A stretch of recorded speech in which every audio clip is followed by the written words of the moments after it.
round of the Club 100 and BUKC iRacing Championship. Very good to have you back with us. Myself, Andrew Mather, and Howard Mitchell on commentary. And what a circuit that we are at tonight. We are at one of the driver favourites, Spa-Francorchamps in Belgium, classic Grand Prix circuit, for what's also the first attempt at single-seater racing in this championship. Very, very happy to have you all on board. Thank you for tuning in. As I say, Howard Mitchell has swiftly got himself in position, ready for this evening's racing after work. How are you doing this evening, mate? I'm doing okay, thank you, Andrew. Hello to yourself. Hello to everybody joining us for this one. It's a fourth round and a fourth different discipline of racing, mate. Such is the variety that we have this year in the championship. I know I keep praising it, but it is really a strength to this year's calendar. And I think this is a category that's here by very popular demand. You know, as we had with our NASCAR effort a couple of rounds ago, we done special events, one-off events within the Club 100 and BUKC iRacing community before with single-seaters, but it's fantastic to finally have them join the championship. I'm not going to lie, in iRacing itself, I don't personally usually drive downforce. These things have all them wing things going on, and it's not what I've got a lot of experience driving in iRacing, but I know that these Formula 3 cars produce a lot of fun racing, and it's fantastic to have them added into the championship. It is indeed. We're quickly going into qualifying, but it is quite a long lap here, outlap. So let's have a look at the championship scores after 3 rounds of the season so far. Still very, very early stages of this season. We've not even used up all of our drop scores for anyone who's not been here yet. But Sam Sanders, for what it's worth, is top of the standings, I should say, on 295 points. Cameron Watson second on 282. Charlie Summers wrapping out the top 3 at the moment at 281. Chris Hansen, Michael J. Preston both in the top 5. James Montgomery, Tom Dix, and then we find our first of the Class 2s, Matt Hale in 8th, along with Ben Bennyworth and Andrew Dawson. They're all in the top 10 as things kick off here this evening, Dawson being the second of those in Class 2. Closely followed by James Fremont, third in Class 2 on 245, or if you're a new viewer, we'll get on to what the difference between Class 1 and Class 2 is in a moment. Matthew Whitefoot, David Whitehouse, JJ Aston and Christopher Kirk are all inside the top 10, the top 15. Sorry, get that all off the screen. Running down through the order. Now we're into the region that's more got drivers who haven't been able to join us for every single race so far this season. But you've got the likes of Craig Brown there in 20th place, Ian Allen, another one of the new drivers, and Josh Ladd, who so far, Howard, in practice has been the quickest driver in these Formula 3s. Yeah, absolutely, and that's going to be a key thing coming into this evening. Once again, who is going to be quick off the mark with yet another discipline. But yeah, it's already, Andrew, a bit of an interesting set of championship standings, because we've had drivers who are, I think, going to play a really important part of this championship, who haven't been able to attend all of the rounds already. So it's an interesting one that you've got to keep an eye on this table. It is indeed. Qualifying will be underway. Just confirm at your end, Howard, if you're able to see all the cars. I think we're having a couple of SDK issues. But thank you for joining us this evening. Great to have 16 of you already in the chat or watching. I can see. Do let us know if you're supporting a particular driver. We'll be back with action on the circuit very, very shortly. 2 qualifying laps for all the drivers this evening. And just to mention Class 1 and Class 2 as well, because I'm aware that we've probably got some new people on the stream tonight. The cars that they're driving, the setups that they're driving, exactly the same. This is very much in line with a Club 100 ethos of everyone provided with the same machinery. The difference is experience. So Class 1 is your more experienced iRacers and faster iRacers based on iRating. Class 2, those looking to build their skills in this series, and it's something that the series does pride itself on a lot, to give those drivers the opportunity to not just have some good fun out there, but learn skills, learn racecraft and also take that into the public lobbies. Is everything okay there, Mr. Mitchell? Is SDK okay? It should be in about 20 seconds time, sir. Don't worry, you're not missing anything at the moment. As I say, Spa, quite a long circuit by modern standards.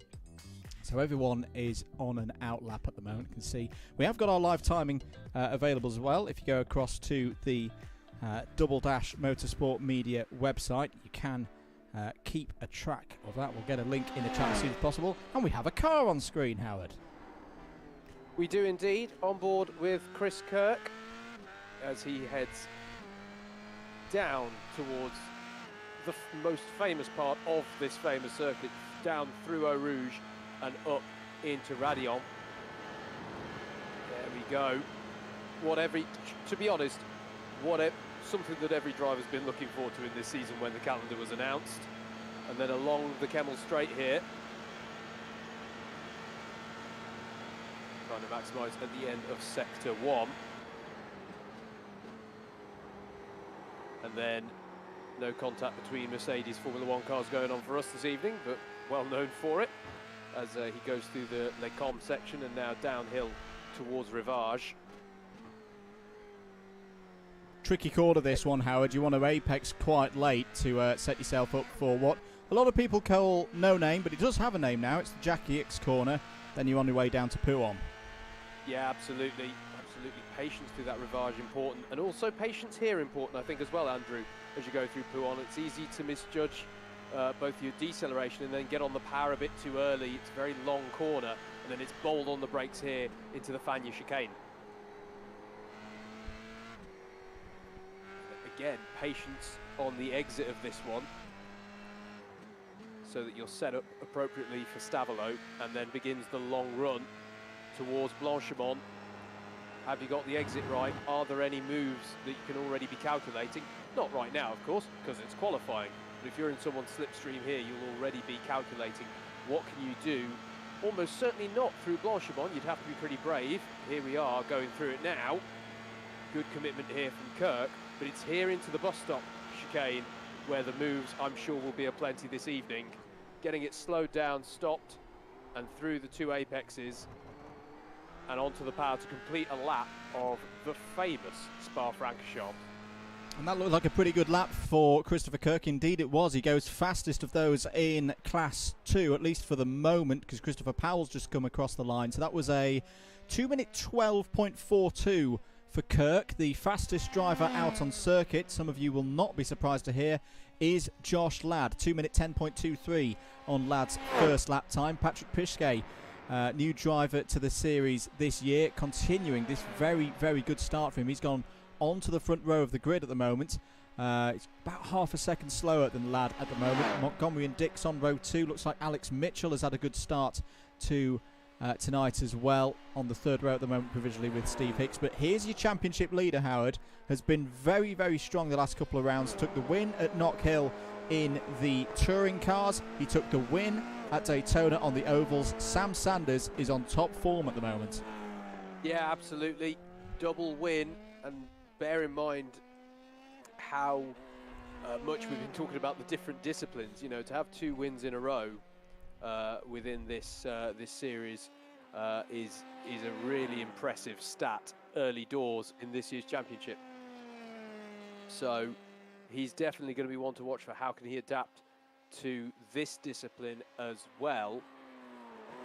We're going to wait and see how his time comes through as he's going into the latter half of the lap. Just having a look through. So far, your fastest, we're going to cut to Christopher Powell. He's your highest placed Class 2 driver at the moment in 11th place. Although I say that, he's just been bested by Ben Bennyworth just about, so he's demoted down to 12th. But he really has been having an impressive season so far, as Powell, both virtually and on the asphalt in the real world as well, has to be said. So really good stuff, and going to be interesting to see how he goes this evening in the Dallara F3.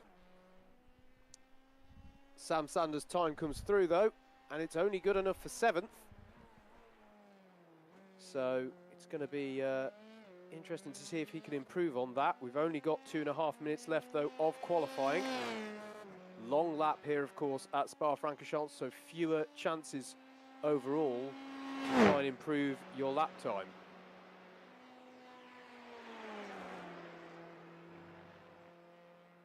Here's Kirith Calirai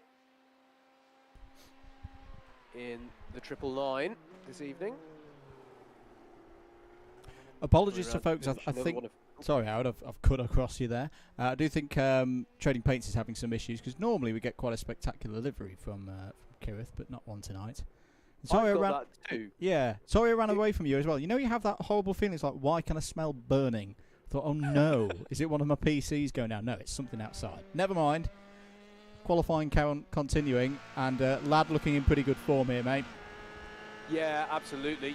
Absolutely. He's set a time. He's not out there currently. I think he's happy with the lap he's put in. And he's going to leave it at that ahead of our feature race. 20 laps the first race that we're doing this evening, as Charlie Summers puts in a 2-minute 10.953 to take himself to 4th place. That's a good time there. And Nathan Maximin as well coming in with a decent time in the 2:11s as well. So there are a few drivers still out there improving. What's James Fremont got in the tank as he sets his first time?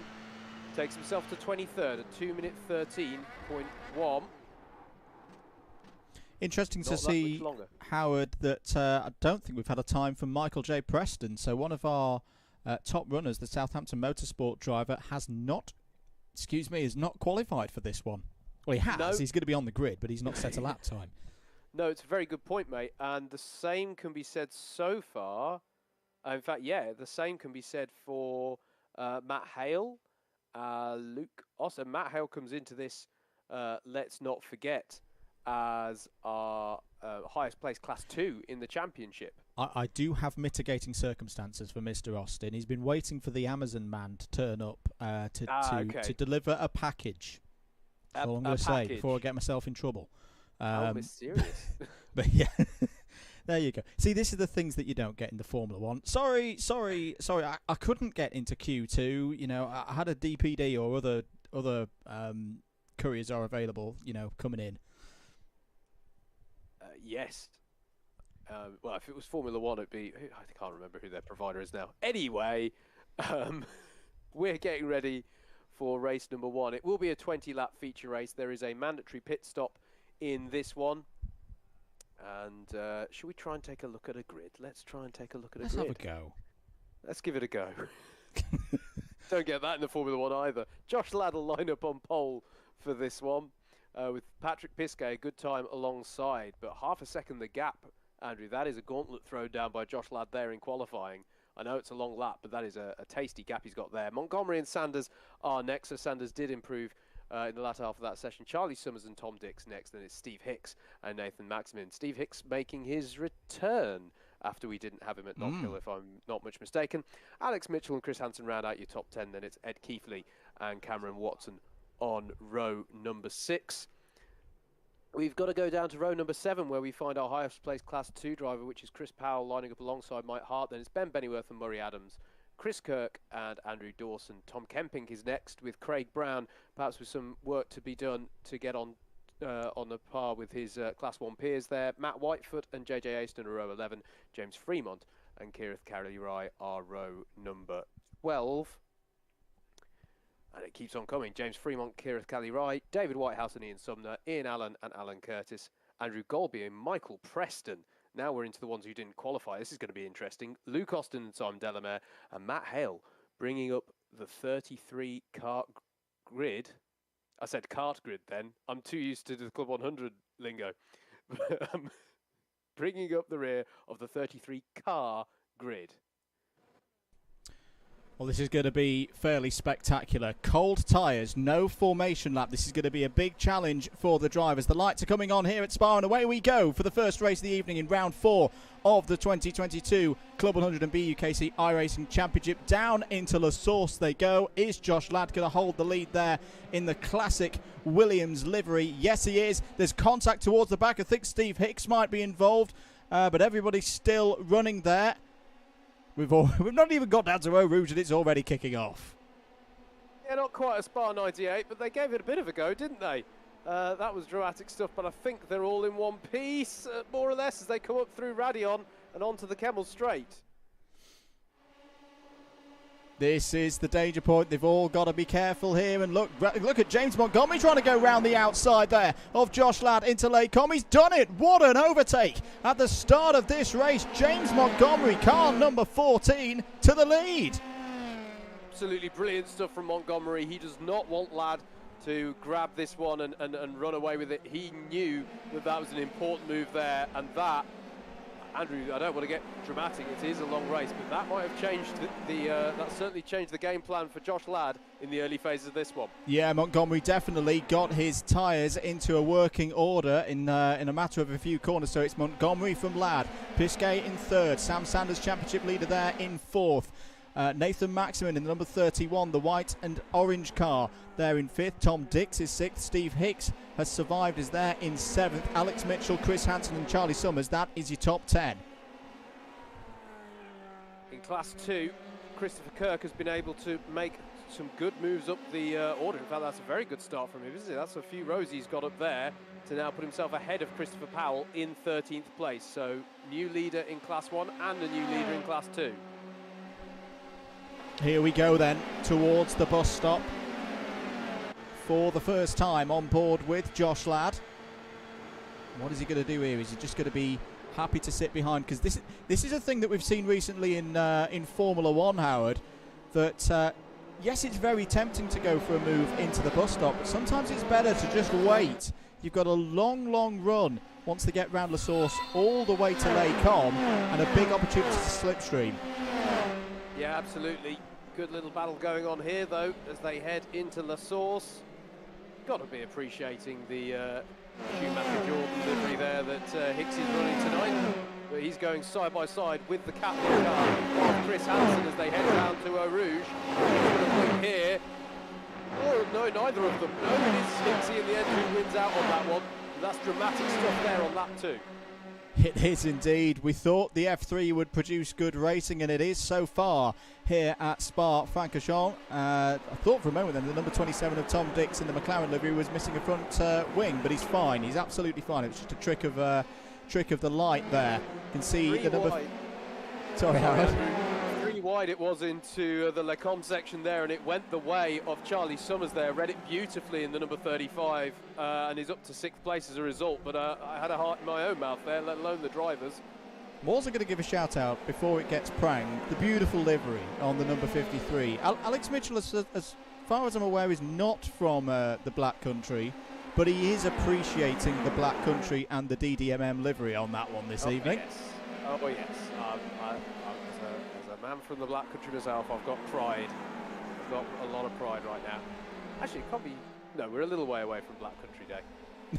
Anyway, we'll have to run it. I'm going to have to petition to make sure we have an F3, a Dallara F3 round around that time. We'll probably do it. Anyway, nice choice, Alex. Change at the front though, Andrew. In all of that, Josh Ladd has got back through here. Is there a problem?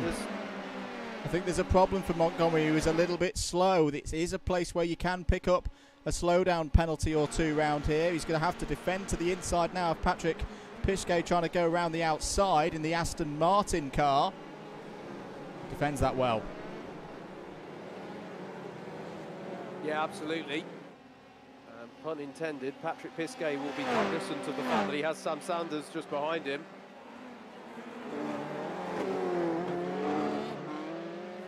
Is there a place for sponsor puns in commentary? I think. Absolutely. Down the hill then towards Eau Rouge. Pisquet has the close attentions of Sanders now. Through they sweep and up the hill. Sanders got the run. He's definitely in the slipstream now, but so too is Pisquet in Montgomery's slipstream. Montgomery's a bit of a sitting duck here. He's going to hold the inside. But how are these two going to do on the inside of him going into Les Combes?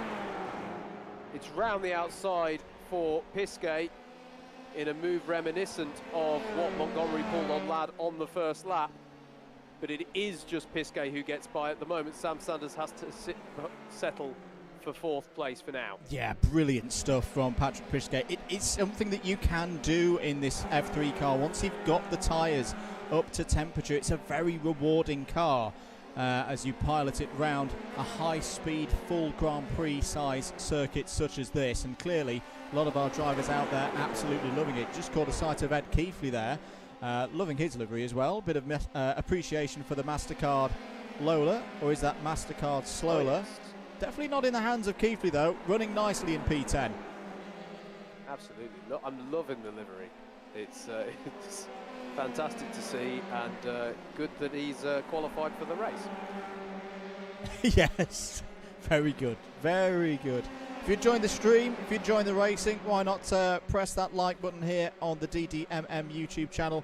Give us a subscribe as well, it really does help us out here as a smaller channel. We've got all of the rounds of this championship throughout the course of the season, and also coming up in the next few weeks, a return to racing in the Club 100 esports world for the Gran Turismo group. The Gran Turismo 7 Club 100 series will be starting here very soon, but we're on board here with Luke Austin. He's got his Amazon package and he's sending it on the inside through Blanchimont there. That was fantastic on Ian Sumner.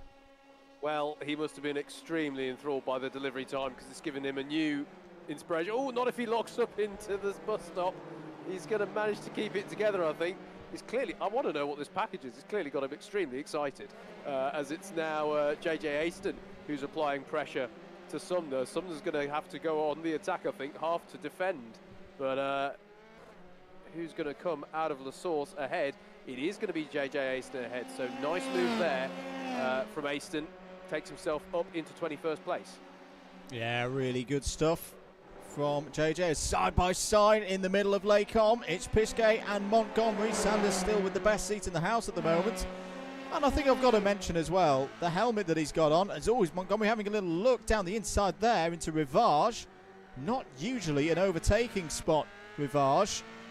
It's Montgomery just trying to put Pisquet off it. What this is doing though, Howard, Josh Ladd is running away with it at the front of the field. Yeah, the game plan, if there was one for trying to neutralise the charging Josh Ladd, it's fallen apart somewhat at this stage. These three really have to decide whether they're going to battle or work together. I can appreciate, given the margins we saw in qualifying, that they might, maybe one of them or more thinks that it's already race run in that sense, although there's still, of course, the pit stops, which can see quite a bit of transfer in time. So I wouldn't say it's all lost yet, but it only takes one of them to break ranks in order for the plan to fall apart, is the issue with that. Good evening to Ralph Sargent, who's got in touch with us in the YouTube chat and says Michael Preston is the GOAT. And I think we've got him on screen here having a battle with Tom Kempink. This is over 16th place. Preston, having started from the back of the field, took that spectacular race victory at Daytona some weeks ago during the ovals round for round 2, but had a bit of a mixed night at Knock Hill. Yeah, it was indeed. And it's an interesting. Oh, is that a touch there between Kempink and Preston?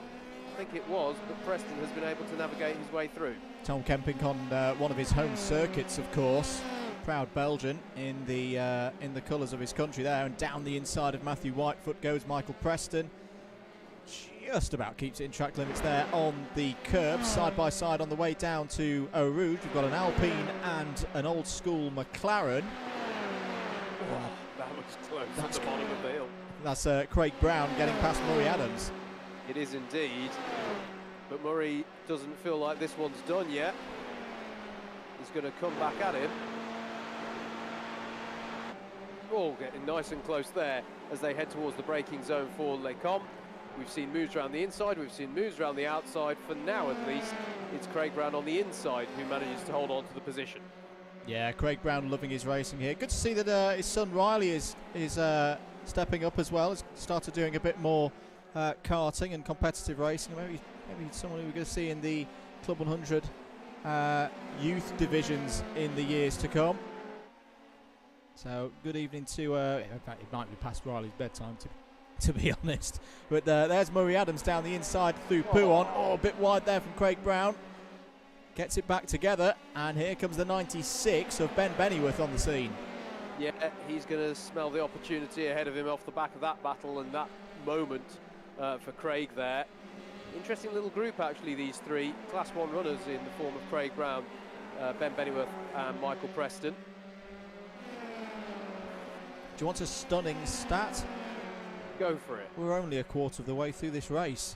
Oh, we've already seen so much action here at Spa this evening. Just wanted to... Oh, look at this. That's Preston trying to get past Bennyworth there, off of Stavolo. Oh, what a move. He's got it done as well through Blanchimont. Yeah, Preston carving beautiful through. Stuff. And immediately down the inside of Craig Brown, so long as he doesn't misjudge that and pile into the back of Murray Adams, which he does not. That was a lovely series of corners there for Michael Preston. It was indeed. Nathan Maximum, mate, is he running or is there a problem? I've not seen him on the timing for a while. I know he's been having some internet issues, but he's obviously running up towards the front. I think he may be out of the race. Oh no, he's there. He's there. He's running, and I would also say perhaps that the reason is that he has been one of our pit callers. We've had a few who have pitted. Okay. In fact, I will just bring you all up to date on who we are talking about in that regard. Ian Allen, Nathan Maximin, Cameron Watson, Charlie Summers, Mike Hart, Andrew Dawson, and Kirith Cali-Rai are all people who have paid a visit to the pits and are choosing to go with an early stop here, Andrew. Good spot as ever, Howard. Good evening to Craig Whitefoot as well, who's subscribed to the channel. And sometimes Google tells us who the new subscribers are, and we always enjoy when it does do that because we can give you a shout out on the stream. So do click that subscribe button. Back with our battle towards the front of the order. It's now over third place. James Montgomery and Patrick Pischke. The pink liveried car versus the Aston Martin. It's last year's Aston Martin, isn't it? That kind of style of livery, I think, with the pink on it itself. Craig Brown has also pitted recently, I have to say, as well. So that was from quite high up that he pitted. The other He gets a point for running a livery that technically hasn't raced in the real world yet. Technically. I've just noted on the you've got the incident point tracker there, mate. That if that 22X is true for Josh Ladd, that is a lot of X's for this stage of the race when they've only got 27 in the back pocket. Whoa! Luke Austin has got lost. He's got going again, but where is that? I think that's on the run out of the Fanny chicane, isn't it? Yeah, very easy to do. They must not have used frustration-free packaging in whatever he received, and he just, yeah, that's unfortunate. That is unfortunate. Well, that'll be clipped and replayed in the Alpha Live office at Wilton Mill tomorrow morning, I'm sure. Good evening to anyone from the Alpha Live crew who's tuned in. I know they very much enjoy Mr. Austin's iRacing exploits. What is happening there? That was a graphics glitch, wasn't it? I thought for a minute then that we had a Spa 98 Schumacher Coulthard situation, but no, the car's repaired itself on screen. It's an interesting update with this season 2 they've put out, isn't it? Patrick Pischke, though, is through and back to third. Can he close down Sam Sanders? Well, I think I was half making the point earlier, and then somebody went for an overtake. But, of course, Sanders, his helmet design, I've appreciated many times because I am a fan of the simpler days where I could actually tell which driver was which based on the design of their and colour schemes of their helmets. But, of course, that helmet, very, very famous around these parts. Sorry, mate. You're going to have to tell me who that was because I was Mr. making Sanders. the magic happen behind me. But yes, indeed. Yes, indeed. From Mr. Sanders. Is that a bit of a that's a bit of a Hakkinen-esque helmet I can see there. It's like Absolutely. if he doesn't pull a 3 wide with the back marker in the middle overtake at some point this evening, I'm going to be very, very disappointed in him. Well, wasn't he one of the ones going 3 wide on lap 2? Or have I made that up? Was. I think he may have already achieved this, to be honest with you. Except just for funsies, he thought he'd make it so that all 3 of them were on the same lap, rather than a Zonta-esque move. But yes, absolutely. He also does, if he pulls a move like that, he also needs to describe it in extremely sort of matter-of-fact ways, and in as few words as possible. But absolutely, we've got. I think we might. I'm just keeping an eye out, mate, because we might have a few more pit calls this lap. I would say Ian Allen has had some kind of drama. He's in the pit lane and has been for some 3.5 minutes. So I'm afraid his race has been set with some drama. As once again we see a battle between Montgomery and Pisquet, but this time it's Montgomery in the slipstream of Pisquet. Now they switched around last lap. My God, they're bump drafting down the straight actually. I think they're working together here to try and get onto terms with Sam Sanders, Andrew. Well, they've learned. They've learned after the ovals a few weeks ago. They've learned how to bump draft. It's not the kind of car I would have chosen to bump draft in, but there we go. Hello. Organisation committee battle going on screen. Hicks and Hansen. This can only end well. Absolutely. On board in the Simply Catnip car with Chris Hansen. Big thanks to Simply Catnip as ever, our full season sponsors. And just joining us as well, big welcome to Simutech Technologies as well, who have joined the crew for these Formula 3 races. Got their great studio down in Milton Keynes, where a number of drivers have practiced and honed their single-seater craft, including a driver very well known to us, Piers Pryor, who raced in BRDC F3 a few years ago. He spent a lot of time down at Simutech preparing for that championship.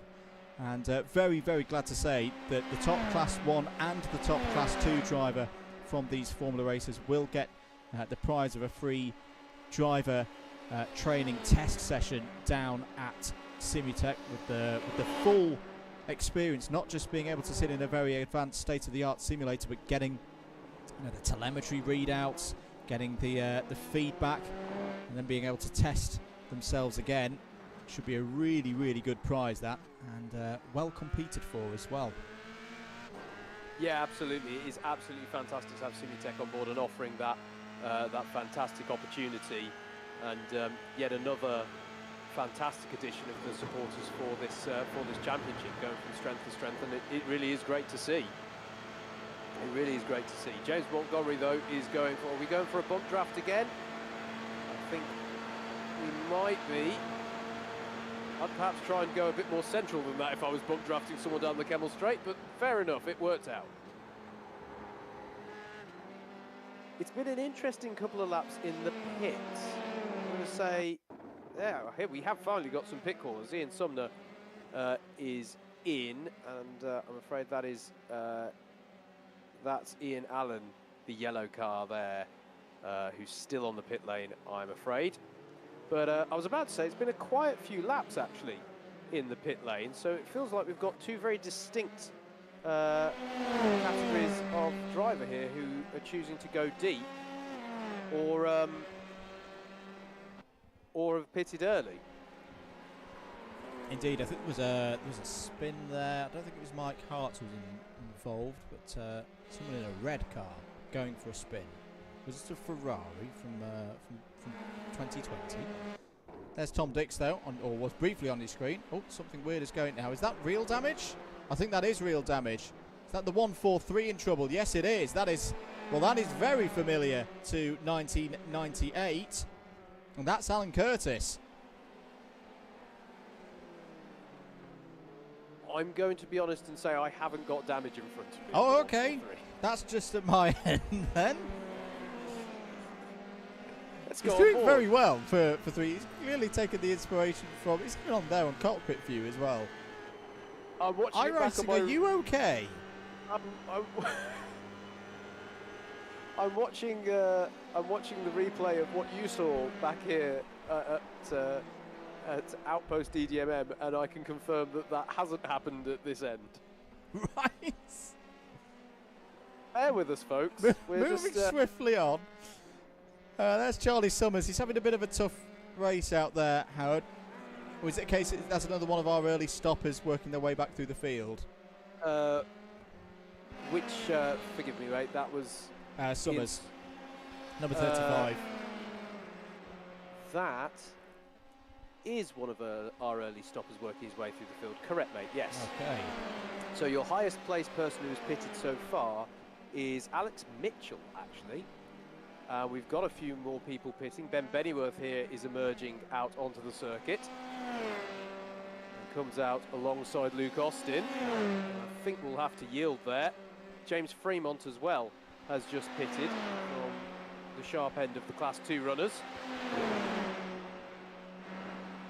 But yeah, your highest placed pitcher at the moment is Alex Mitchell, running in 15th place. I should correct myself, of course. I think the because of Spa's frivolity of giving you a 1x, I think the limit has been raised tonight. It's not 27 anymore, because I'm seeing Josh Ladner up to 36 off tracks.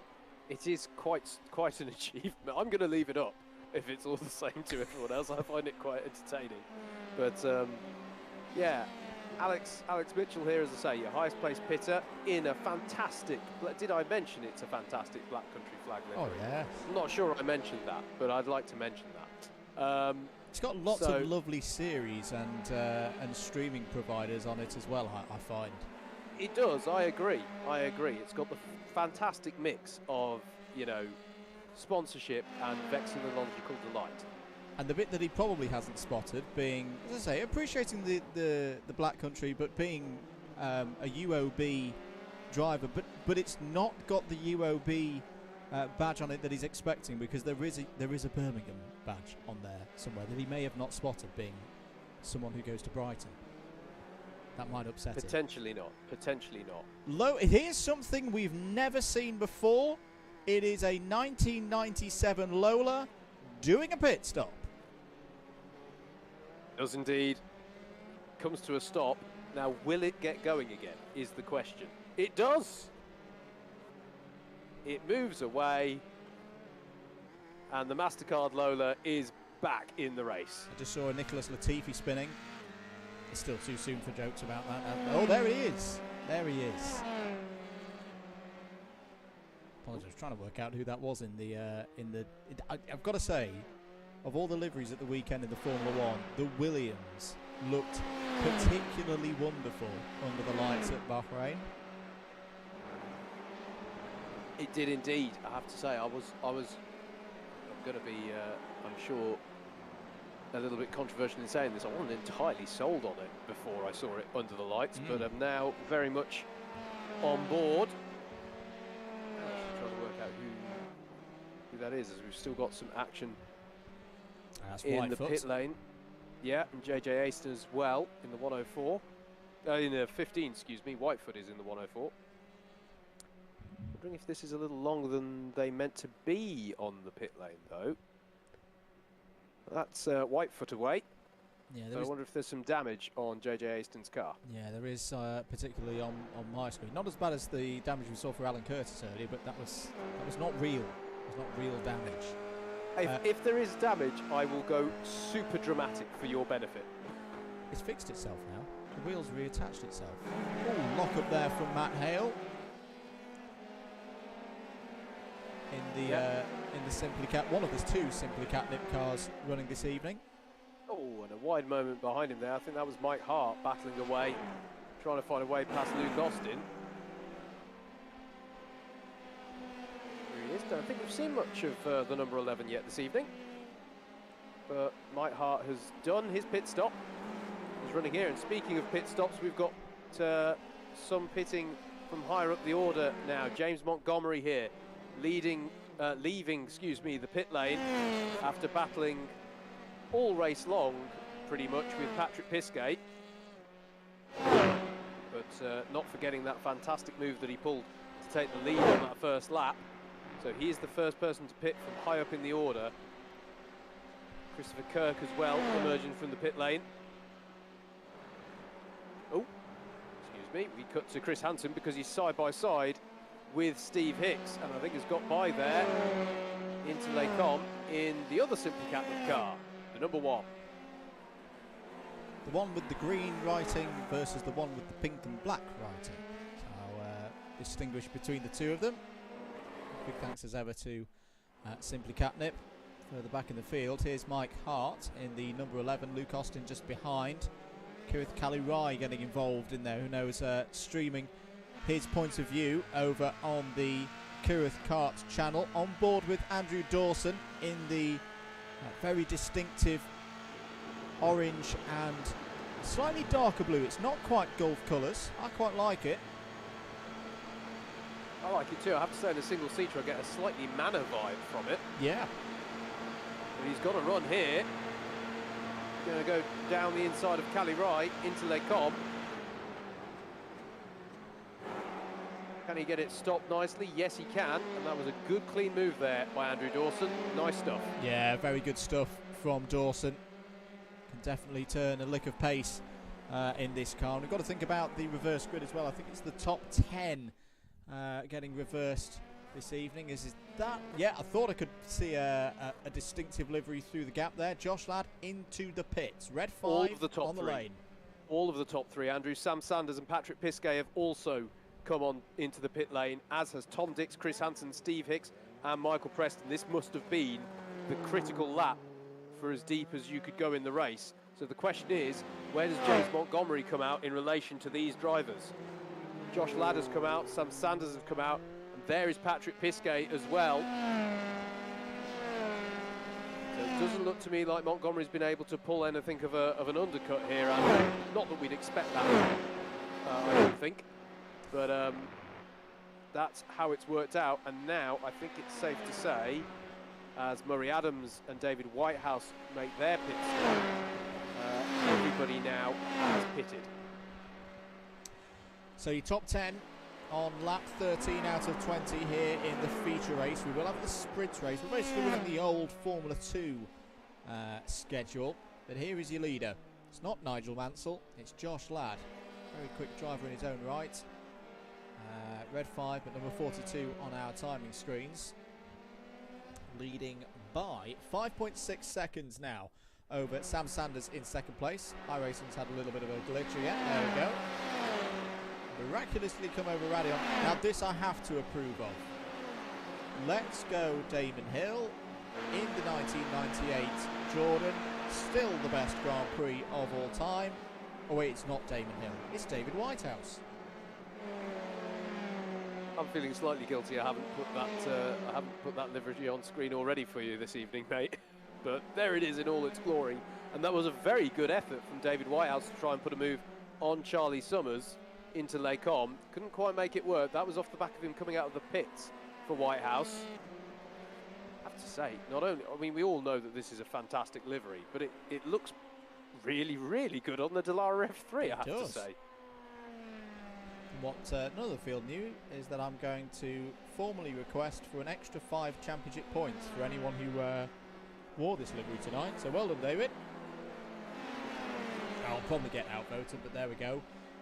Back with the battle involving Alex Mitchell, Steve Hicks, Chris Hansen and Michael Preston, who has come through the field. Now this is quite big in the story of this evening, as Hansen looks to the outside of Hicks there.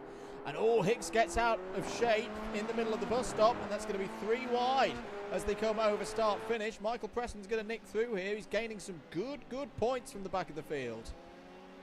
Yeah, absolutely. This has been a fantastic drive up through the field from Preston. And he's got by on Steve Hicks in all of that. I honestly thought that Hicks would fare perhaps a little better having the inside line, but he was compromised coming off of the bus stop. Preston was warming his tyres on the way down to Eau Rouge. That seems bold. But he's in the wheel tracks of Hansen as they come down the Kemmel Straight. Hicks is going to look for the double toe here as well. What can he get out of this? This is going to be brave round the outside from Higgs. Is side by side with Hansen in the middle of Lake Common. Yet another round the outside move through Lake Common. I think that's at least the third that we've seen on the stream tonight. Fantastic stuff. Yeah, I have no idea what to recommend drivers do in that situation. Is it better to be on the inside or the outside? We've seen both work, and that's part of why we love Spa, mate. It is just a fantastic place for any kind of wheel-to-wheel battle. Thank you so much, everybody, for your support this evening. Having a look at Matt Hale back on board with Andrew Dawson now. I think that's Luke Austin just to his left. Yes, it is. On the inside this time into Lake Com. Using the slipstream nicely along the Kennel Straight. Whilst we're getting to the latter stages of this race, Howard, I've got to say, it's not just a driver's favourite, this circuit, but a fan's favourite as well. One of, if not the most spectacular circuit in the world, I feel, to watch motor racing round. Yeah, absolutely. This is as good as it gets, really, in terms of racing circuits around the world, mate. It's such a fun one to drive, to spectate at. It's fun in the real world, it's fun in the virtual world. There are so many good motorsport memories. I know we've referenced a lot of F1 memories, but there's been some fantastic races of all kinds of discipline around this circuit. There was I can't remember who was having the move earlier on in this race, but it was through this section of the circuit, and it was very reminiscent for me of an Audi versus Porsche battle back in 2016 when the World Endurance Championship was here. That was a pass on the grass at pretty much this point, in fact. Nice reenactment in some ways there as Mike Hart swoops through on Matt Hale and takes himself up into the top 20. But things like that, it's just full of all the memories. I'm remembering here, the bus stop was at Blancpain a few years ago where it started chucking it down and no one could get it stopped for that chicane. This place just evokes so many memories for any motorsport fan. These do feel, I have to say, I know we've driven other vehicles, raced other vehicles here and had a lot of fun in the past, but I do feel that we're inherently racing a good car here this evening for this circuit.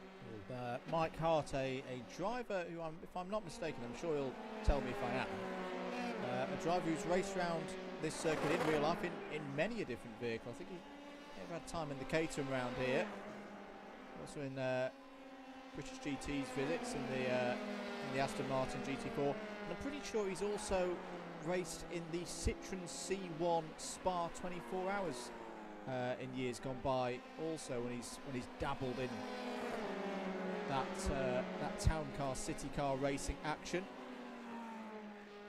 Michael Preston, I'm not sure whether he's raced around here in real life, but he's definitely putting on a good show here in the virtual world on iRacing, up to 6th place now. Top 10 gets reversed for the sprint race later on this evening. And he's pulling away by the looks of it, Howard, away from Alex Mitchell and Steve Hicks. Yeah, well, he's got his work cut out if he wants to get onto the back of the next car up the road, which is Tom Dix in 5th place. Well, I feel we haven't seen all that much, Andrew, which is very harsh, because it's hard to miss a bright orange car. There he is further up the road, but you can see it's quite a gap, as behind him, battle is joined between Alex Mitchell and Steve Hicks, who swoops to the inside here and is going to try down the inside of La Source. As he knows, thinks better of it, and I think we'll try for the run down and back up the hill. Just had news in via the chat from Nathan Maximin. Real shame. Disconnected twice. Very frustrating. Really looking forward to this race. That's a real shame for Maximin, because we were looking forward to seeing him race. Had some great pace in qualifying and in the practice sessions. Yeah, driver with a lot of impressive pace. Oh, and there's wheel to wheel. Oh, there's contact between Steve Hicks and Alex Mitchell. Oh my goodness me. And I will just confirm for you this time, mate, that one is not a glitch. Oh, and the Lola car, the MasterCard, the 99 has had to go off in avoidance as well. That's Ed Keefley, he's managed to get back onto the track. I'm just having a look on our replay monitor. Yeah, it was one of those. It's almost a little bit similar to an incident we saw between Lewis Hamilton and I want to say Kamui Kobayashi a few years ago in the Formula One. one driver not quite realising that the other driver, I mean, I think there was movement from both of them along the Kemmel Straight, moving sideways, and they just happened to collect each other, and that really has ruined things for both of them. That's going to leave them with a lot of work to do in the sprint race, a shorter race, and they are not going to be in the top 10. No, absolutely. Clear damage of the, well, it's not just the loss of front wing, it's a bent nose at the front of Steve Hicks's car. What about Alex Mitchell's? Alex's doesn't look, yeah, Alex's doesn't look too bad. I would be concerned though with the rear wing when he next goes through Eau Rouge and Raidillon, because on the left-hand side it's looking warped at mine, and it could go into stall. Why am I saying this? Because I've had it myself. Trying to go through Eau Rouge with a bent rear wing can be a little bit tricky. So Alex Mitchell, I mean, he's going to keep going round. The pace isn't too bad.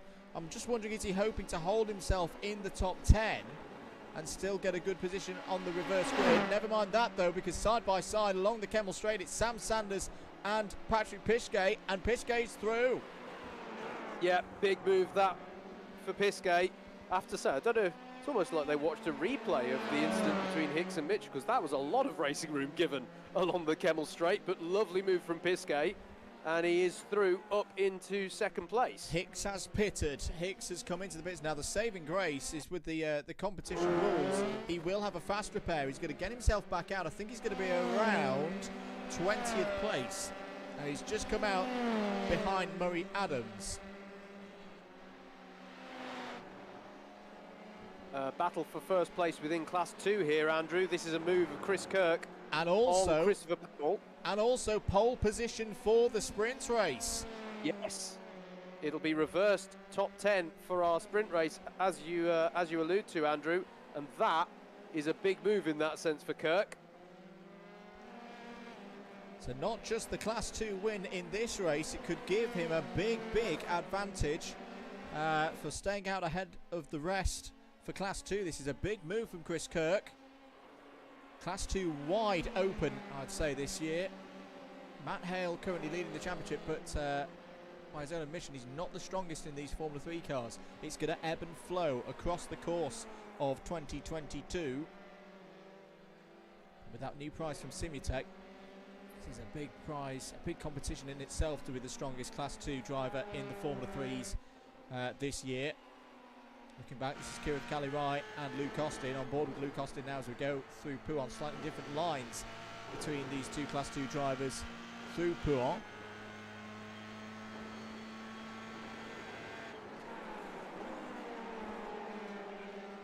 Into the Fagny chicane they go. We're on lap 18, out of 20 now.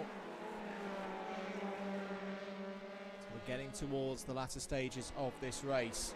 There's Josh Ladd. Apologies for the slight little glitches that we seem to be having at least HQ end. But Josh Ladd is running absolutely fine at the moment.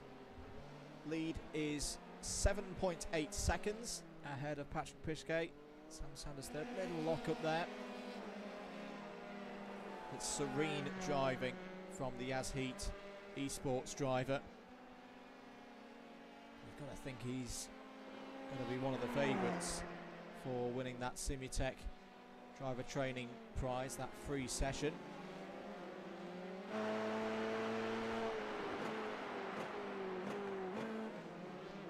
Luke Austin and no, round goes Kieran Calirai, full 360, and he nearly collects. I think it was Cameron Watson in the Red Lodge karting Formula 3 car there. But yeah, that was an unforced error, I think, Andrew. Luke Austin was nowhere near, well, he was relatively close to the rear, but I don't think there was any contact that led to that.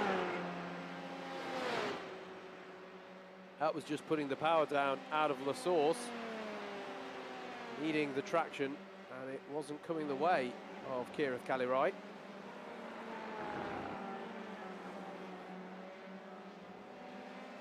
We hope you're enjoying our coverage of this round 4 of the 2022 Club 100 iRacing Championship.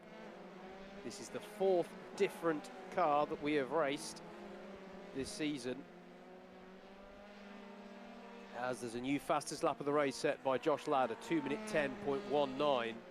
It's going to be fascinating to see how he goes in the second race, because he's going to have the likes of Michael Preston in the mix, who wasn't there at the start of this one, has had to work his way up through the field. James Montgomery, we saw, putting a very clean but aggressive move on Josh Ladd on lap 1 of this one. He won't be too keen to let him through a second time. So I think this is going to be an absolute treat in the sprint race. Here's Tom Dix. Haven't really seen too much of him, but running this very nice McLaren homage livery. It's driven brilliantly, if you ask me. It's always a sign of a good race for me if it's going under the radar. It's not been involved in any dramas. Has been steadily ticking the laps off, and he's going to get a big haul of points here. Very well deserved for Tom Dix. Just got to get round another lap and a half of this Spa-Francorchamps circuit. Here's Christopher Powell going alongside Charlie Summers. The early strategy for pitting for Summers, it's just not quite worked for him in this race. It's not seemed to have made a massive difference, Andrew, and that's, I suppose that's not a massive shock, because there's not too many strategic elements behind this one. There's not been a lot going on in terms of, you know, tyres and tyre changes. Yeah, it's been a so-so strategy, I think, so far. It's not had a massive bearing on the race. It's been interesting to see people trying things differently. And it will have had a bearing, of course, in terms of, you know, pacing themselves against others. Has it actually paid off to be staying out late and maybe have the draft of your peers along the Kemmel Straight? I wonder if it's a race where it's maybe been harder to be on your own in the early stages. Well, with so many long straights around this circuit and regions where you're full throttle, I think you're absolutely right there that it's probably better to sit in the slipstream, take advantage of that. Now here we're having a look. Now this is important. This is very important. This is Charlie Summers trying to get 10th place off of Christopher Kirk. And I think he's going to do it round the outside through Blanchimont. Is he going to get it done? Yes, he is. Oh. So Summers, he must have heard us. He must have heard us, because he's now sat in the position that will give him the top spot for race 2. Now, I'm saying that, I'm just going to have a look at the times of Alex Mitchell. They're not bad. They are not bad at all, considering how big a knock the number 53 had. He did a 2 minute 14 last time around. The rest of them are in the 2:11s. The gap between Mitchell and Summers, what I'm wondering here how it is Mitchell's top 10 spot in this race going to be under threat in the latter stages of this race? Yeah, well, he seems secure enough as he comes on, as he's just come through the bit of the circuit that I would have thought that rearing is causing him the greatest grief, Andrew. Through the Lacombe section. 8 seconds the gap at the front. It's all kicking off at the back as well here. There's number 72 of James Fremont, Murray Adams and David Whitehouse getting very close together. Steve Hicks just behind them, on board now with Murray Adams, trying to find his way through. It's like the first lap of the race all over again. Contact between Murray Adams and David Whitehouse. Murray Adams does a full 360, gets going again. It's a good job it's the last lap, because there's a lot of dirt now pulled on to the run out of Lacombe. The driver's going for it on the last lap, but Josh Ladd takes victory once again in the 2022 Club 100 and BUKC iRacing Championship. A brilliant second place for Patrick Piskay. Sam Sanders finishes third, James Montgomery fourth. They were a cut above the rest in that feature race. Tom Dix takes a brilliant 5th place in the first race this evening. Michael Preston drives from the back of the field to take 6th place. And more good points for last year's Class 2 champion now in Class 1. Chris Hansen brings the Simply Catnip car home in 7th place. And it's going to be 8th place for the fastest Lola in the world. Ed Keefley and the number 99, and Alex Mitchell. What a heroic drive that is, with lots of damage on the car. Takes 9th, 10th place does go to Charlie Summers. He will have pole position for the second race, the sprint race coming up shortly.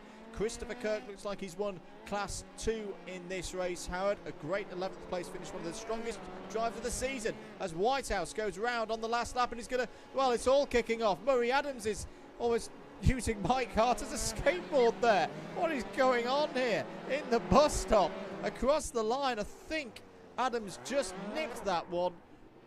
It's Spa. It's gone full Spa. There it is. I knew I'd say it at least once tonight. But what a win for Josh Ladd. Yeah, absolutely. Sorry I didn't catch Kirk coming across the line to win Class 2. All manner of things were happening behind, as indeed all manner of things are happening in La Source. It's Spa. It's how things are. Look at this. There's still a battle going on. Whitefoot's battling here with Alan Curtis. And that's going to go the way of Whitefoot there as they come across the line, battling over 27th place. I love this track. And I think with that being said, mate, that was race number 1. Oh, boy. Well, I did say keep it clean, everybody, on lap 1. I should have said it lap 2, 3, 4, and definitely lap 20. Just get them all home. But, yeah, really good victory that for Josh Ladd. There's going to be a bit of a break now, a 10-minute warm-up session. There is your result, excuse me. Josh Ladd, Yas Heat, take the win by 8.8 seconds ahead of Patrick Pischke in second. Sam Sanders finishes in third place, James Montgomery 4th, Tom Dix 5th, Michael Preston in 6th, Chris Hansen in 7th, Ed Keefley 8th, Alex Mitchell 9th, and Charlie Summers 10th. That top 10 will be reversed, so it'll be Charlie Summers and Alex Mitchell on the front row. You get the picture. Once we get down to 11th place, this will then be the grid for race 2 as well as the result for race number 1, pending any post-race protests and penalties and all of that business. I'm sure there won't be any tonight. Christopher Kirk, very good, very good. I'd say the best result, the best drive he's had so far this season, and is rewarded with a Class 2 win in that one. Christopher Powell just behind him. More good points for Christopher Powell in the 769, 12th overall. Ben Bennyworth there in 13th.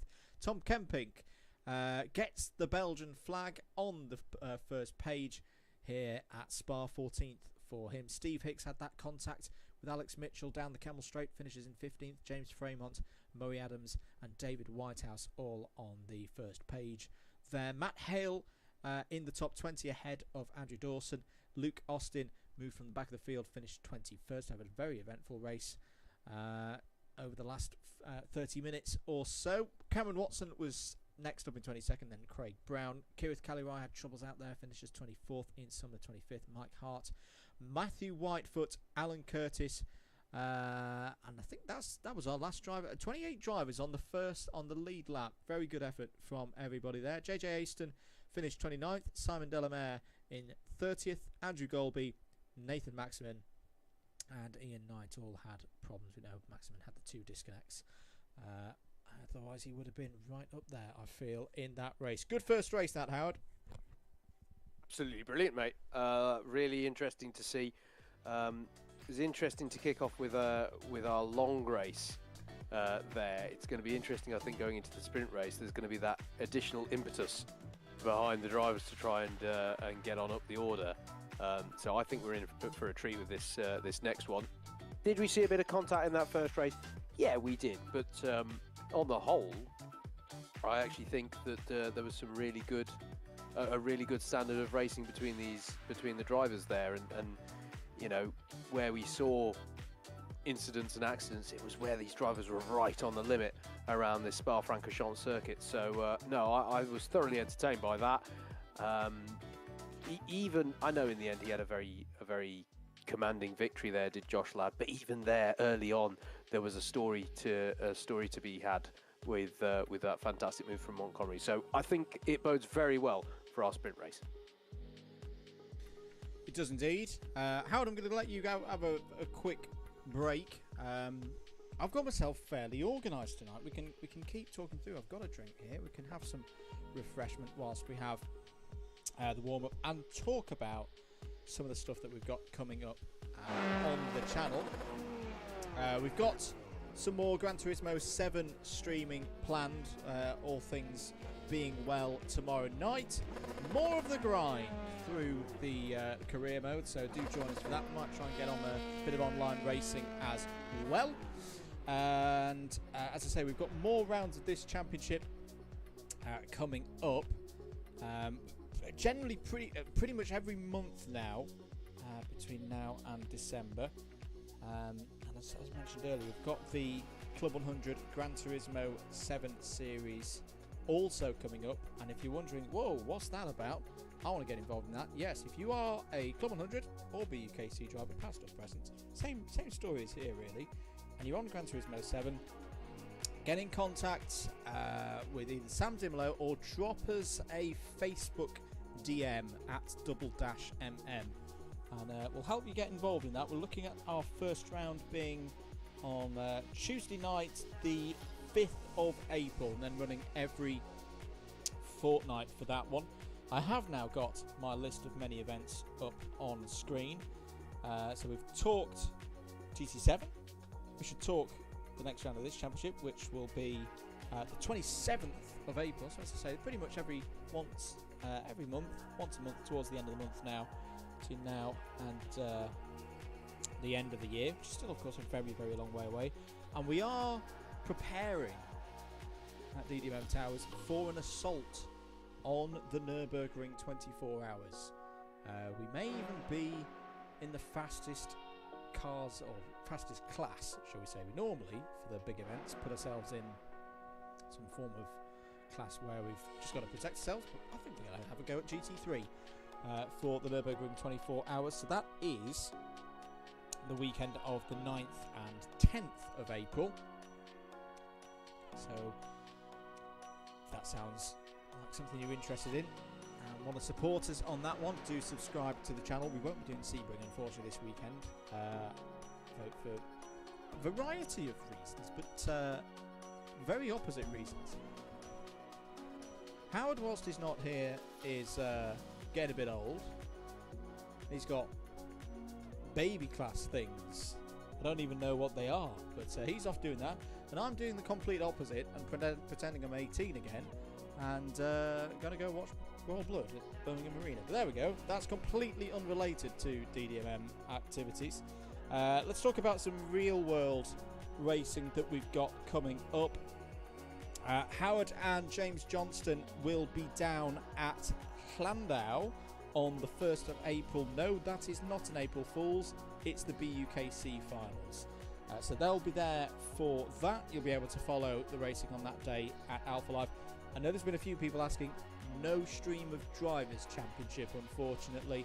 It's just the mainstay that we're doing for that one. But we have got racing for you on Alpha Live with DDMM commentary that weekend, because the reason why I'm not down at Llandau will be I'll be up at Rowra at Cumbria Kart Racing Club for the first round of the first weekend, 2 rounds of the Super 1 National Karting Championship. So we'll be there streaming that on the Sunday for round 2, and I'm sure there'll be some tidbits from round 1 on the Saturday as well.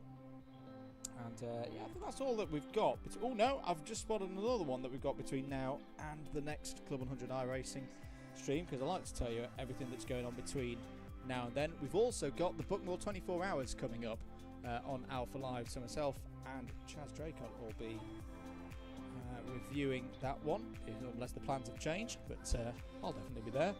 Steve Hicks saying, oh no, lost my wing and damage with Alex. Was happy with top 2 reverse grid start, sending from 15th.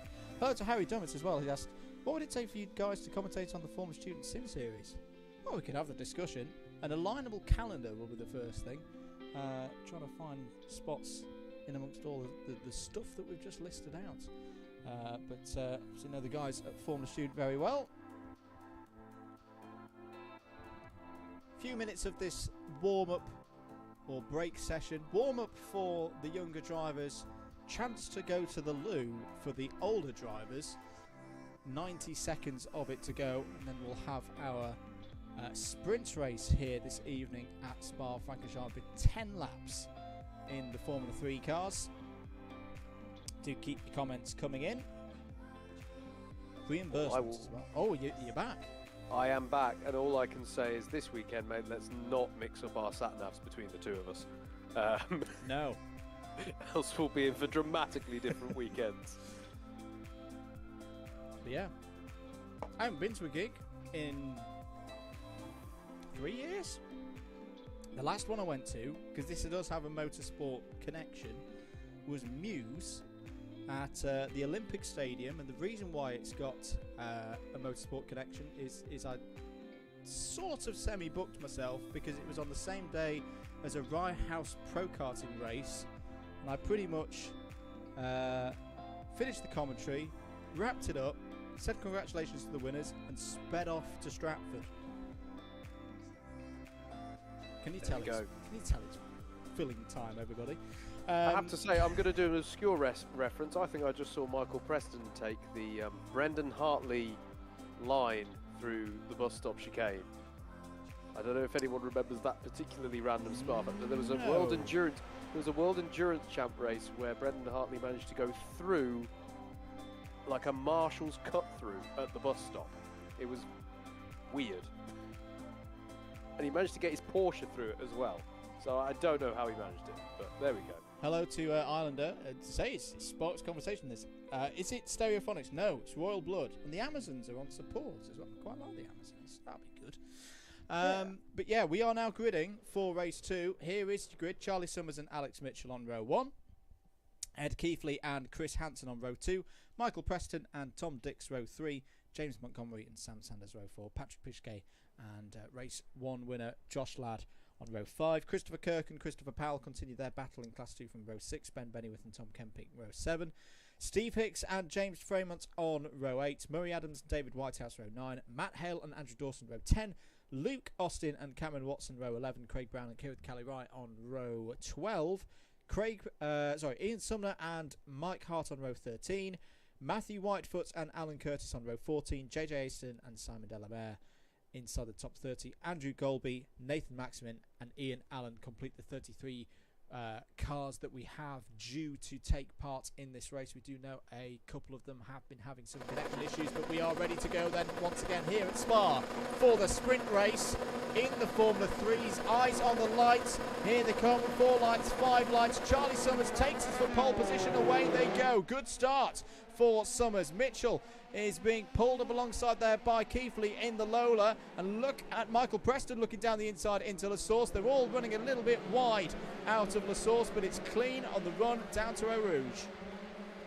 Yeah, absolutely. That was a decent start from the field there as they all stream their way down the hill for the first time in this second race. Chris Hansen there fending off Tom Dix. Both of those drivers with a good first race, and they've started well enough here, but it's side by side between Keithley and Preston for second place. Yeah, very good stuff indeed. Into Laycombe they go. Good start this for Summers, and looks like Hicks is already on the move. Getting past Ben Bennyworth, Christopher Powell and Tom Kemping. You can't miss him tonight in those colours, just behind. To Rivage they go, and Josh Ladd is picking his way through. Lock up there from James Montgomery, who's already, I think, up to 4th. Yes, indeed he is. It's another lightning start from James Montgomery. He took the lead in race number 1. How good did he go here? And look at Josh Ladd trying to find a way through on Patrick Pichkay as they head into Pouham. And that's a moment for Pichkay. He's going to be out wide on the exit of that one. Surely he's going to be compromised such that Josh Ladd is going to go for a move into the Fania chicane, but he's going to be on the outside, and actually it's more Tom Dix who has the opportunity, and amazingly it stays as they were after all of that drama through the fast left-hander of Pouham. Yeah, you get the feeling that the drivers know they've got to get on with it in this one, with it being 10 laps, being a sprint race. Can't play strategy or anything like that in this one. You've just got to get on with it. On board now with Josh Ladd, Patrick Pichkay ahead in the Aston Martin Formula 3 car. He's got a run on the run to Blanchimont, and surely just hold the inside. Pichkay didn't find that one too hard, Howard. No, I think he decided that it was better for him to have all of his wings attached at the end of this one as they're braking heavily. Whoa! There. Oh, he's round! Well, didn't quite see who made contact there with Patrick Pichgay, but it all got a bit 2010 in there. With him, he's got going again. That was very similar, as I say, to an incident I remember between Fernando Alonso and Rubens Barrichello back in the day, but that has completely ruined Pichgay's chances in this race. He's fallen a long way down the order. Yeah, look how busy it is through La Source there. He's right in amongst the action. As we're here with Sam Sanders battling away with Chris Hansen and James Montgomery at the top of the hill, and my goodness me, was that a dramatic moment for there. Sanders just had to duck out from behind the slipstream of Hansen, and he's drafting his way by, but he's going to be on the outside for Lecombe. Can I Hansen get going to come back? Damage check on Montgomery at your end, mate? His rear wing's looking a bit wobbly at my end. Oh, it's fixed itself now. Never mind. I was going to say, it looks fine to me. I'm doing the opposite of a commentator's curse this evening. I'm fixing cars just by speaking. I think it's about time that you made amends for some of your commentary cursing through 2022 so far. On board with Josh Ladd on the run to Pouon, past the sheer cliff on the right-hand side. Amazing place to watch these cars from, and he's having to work hard here. He's not flying through the order. Chris Hansen is not giving this one up. No, absolutely not, Andrew. He's defending gallantly here, and not one of these drivers wants to make life easy here for Josh Ladd. A bit further back in the order, David Whitehouse here battling away with Matthew Whitefoot, Andrew Dawson and Craig Brown, who I don't think we mentioned it, but when Pichgay went off at the bus stop a few laps ago, Craig Brown had a similar issue, Andrew, so he's also now on a bit of a recovery drive, and that was a very close moment there with David Whitehouse. I thought there was going to be contact between the front left of his car and the rear right of Whitehouse, as Whitehouse is struggling through this part of the lap and is now coming under pressure from Andrew Dawson, who's going to try and set up a move effectively around the outside of Blanchimont and gets it done. Battling going on throughout the field here, Andrew. And look at this down at the bus stop, James Fremont, and there's contact with JJ Aston, and Aston is round. Oh, and Craig Brown's had a spin in the background also. It is all going on down there. I don't know what's happened with Matthew Whitefoot there also. It's all got a little bit scrappy, and Craig Brown is in the pits and looking like he's out the race, as is David Whitehouse. Yes, indeed. Down the Kemmel Straight we go then. You can see Preston and Sanders almost acting as teammates tonight. We're on lap 3. This is good so far. Here comes Alex Mitchell trying to get by Murray Adams. This is over 13th place.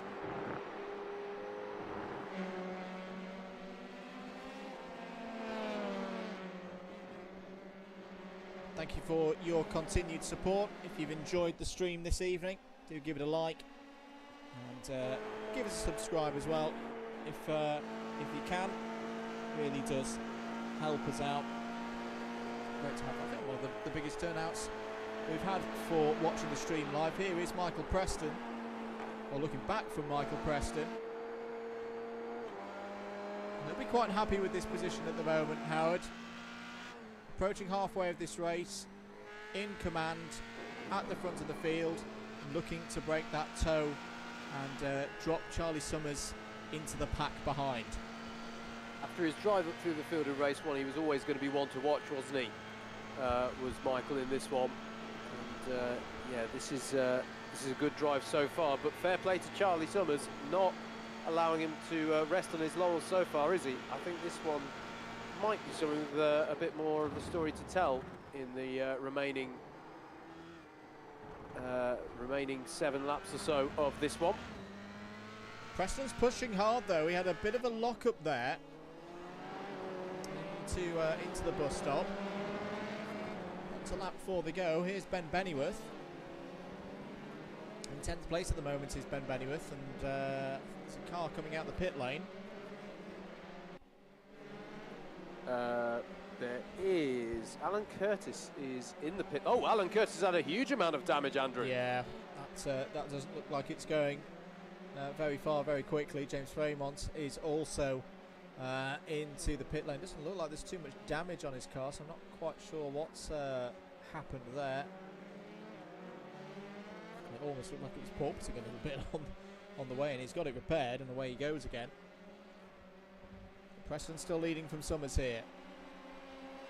Looking at JJ Aston now, going for the big one into Eau Rouge. Can they keep it going up through Radion? What an overtake that is by JJ Aston on Andrew Golby. Got to give fair credit to Golby as well. He was very compliant with the move being put in by JJ Aston, but that one is straight out of the Mark Webber playbook. Yeah, absolutely. That was fantastic, bold move there from JJ Aston. We're catching up here with Ed Keithley, who has Steve Hicks right in his wheel tracks. Some fantastic battles that we're having this evening, Andrew. I know it's almost become a cliche for us here when talking about this series, but I'm loving how this season we are switching around all these different varieties of racing machinery, and still nevertheless being, no matter where we go, no matter what we drive, it does seem that we're being treated to some fantastic battles. I tell you what, I'm so glad that we stuck with the Formula 3. There was a bit of talk of switching to the new F4 car, but this F3 car, when it gets into the zone, my goodness, does it race well here on iRacing. There's Tom Dix having another strong race. He's in 7th place at the moment. Chris Hansen ahead in the number 1. Was that Christopher? That was Christopher Kirk. So Christopher Kirk's had a problem. So our race winner in class, from Class 2 in race 1, is unfortunately not going to be repeating that here in race 2. No, doesn't look like it, as down the inside of La Source is going to go Steve Hicks and get the move done on Ed Keithley, so that is Hicks up to 8th place. Yeah, really, really good racing once again there between Hicks and Keithley. Through Eau Rouge they go. There's Josh Ladd, 4th place at the moment for Josh Ladd. Fairly evenly spaced, these top 4 at the moment, Andrew, with James Montgomery, actually no, I'm going to say fairly evenly spaced the top 5 at the moment, because James Montgomery running well here in the number 14 as well. We'll of course stay on the air until we've got all the points. Just a reminder that it will be before any formal protest. There is a protest period. Not that I want to advertise it, of course. We want no protest. We want a big happy family of drivers in this championship, as we're on board now with Kirith Kali-Rai. But I think as things would stand, it would be Josh Ladd's round victory, virtue of his win in race 1, and if he secured 4th here in race 2, because Sam Sanders was in 3rd place. So if we treated with the old rallycross scoring efforts, that would be in favour of Josh Ladd, and both of them were a good number of positions ahead of Charlie Summers and Michael Preston in race number 1. Yeah, absolutely. Josh Ladd, though, Andrew, is closing up onto the back of Sam Sanders, the man who has been absolutely, well, the man who dominated race 1 of this round versus the man who went into this round leading the championship, and that is Josh Ladd through and up into 3rd place. Well, that is quite a statement from Josh Ladd. He is not messing around here tonight. Hasn't had to do a huge amount of overtaking. When he has done, he's been decisive, he's been clean. This has been a lot better. This is the Josh Ladd that we've come to know and enjoy watching racing. He was a bit scrappy at Knock Hill, had a bit of a few incidents, a bit of contact out there. Did actually receive a post-race penalty. And this has been Ladd back on form in the F3s tonight. Here's Tom Kempink trying to find his way past Alex Mitchell in the DDMM Black Country car. So we're probably here's a battle I wasn't expecting: the Black Country versus Belgium in the Ardennes. Who's going to come out on top on this one? I probably shouldn't ask you that question. I'll be biased. Here comes Tom Kemping, though. He's going to look to the outside.